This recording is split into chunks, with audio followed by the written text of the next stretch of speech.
नमस्कार, मी पंजाब डक हवामान अभ्यासक मुक्काम पोस्ट गुगळी धामणगाव तालुका शिल्लोड जिल्हा परभणी। आजपासूनचा परत एक शेतकऱ्यासाठी अंदाज येत आहे। सर्व शेतकऱ्याला सांगू इच्छितो की राज्यामध्ये आता 12 जून 13 जून आणि 14 जून दरम्यान आणि 15 जून दरम्यान दररोज भाग बदलत पाऊस पडणार आहे, म्हणून हा अंदाज लक्षात येतो। सर्व शेतकऱ्याला सांगू इच्छितो ज्यांच्या शेतामध्ये एकच ओल असले तर तुम्ही पेरणी करायला हरकत नाही। पेरणी करण्यासाठी चांगलं पोषक वातावरण, म्हणून हा अंदाज लक्षात घ्यायचा। आणि परत एक शेतकऱ्याला सांगतो की म्हणजे आता सध्या खंड वगैरे काही नाही, उगाच घाबरू नका। काय होणार आहे, राज्यात पाऊस पडणार आहे 20-22 जूनपर्यंत पाऊस पडणार आहे। आज या तालुक्यात पडणार आहे, उद्या दुसऱ्या तालुक्यात पडणार आहे, म्हणून हा अंदाज लक्षात घ्यायचा। सर्व शेतकऱ्याला सांगू इच्छितो की राज्यामध्ये फक्त 15, 16 आणि 17 जून दरम्यान थोडी उघाड राहणार आहे, पण विदर्भात मात्र पाऊस पडणार आहे, म्हणून हा अंदाज लक्षात घ्यायचा। एकंदरीत राज्यात परिस्थिती बघितली तर राज्यामध्ये पश्चिम महाराष्ट्र, मराठवाडा आणि तसेच या भागामध्ये 12 जून 13 जून 14 जून 15 जून दरम्यान ओढे नाले वाहतील तसा आणखीन एक पाऊस पडणार आहे। काही ठिकाणी वाहुणी पडणार आहे, मुसळधार, कुठं रिमझिम, कुठं पेंड वालता पाऊस पडणार आहे, म्हणून हा अंदाज लक्षात घ्या।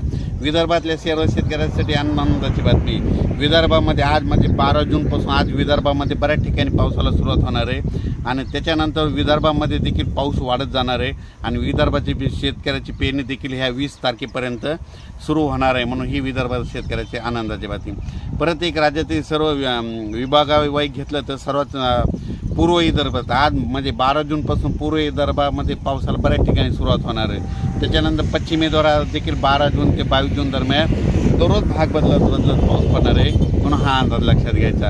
आणि त्याच्यानंतर मराठवाड्यात देखील सर्व शेतकऱ्याला सांगू इच्छितो की म्हणजे 12, 13, 14 जूनपर्यंत दररोज वेगवेगळ्या भागात पाऊस पडणार आहे आणि एकच ओल असले तर पेरणी करायला हरकत नाही, म्हणून हा अंदाज लक्षात घ्यायचा।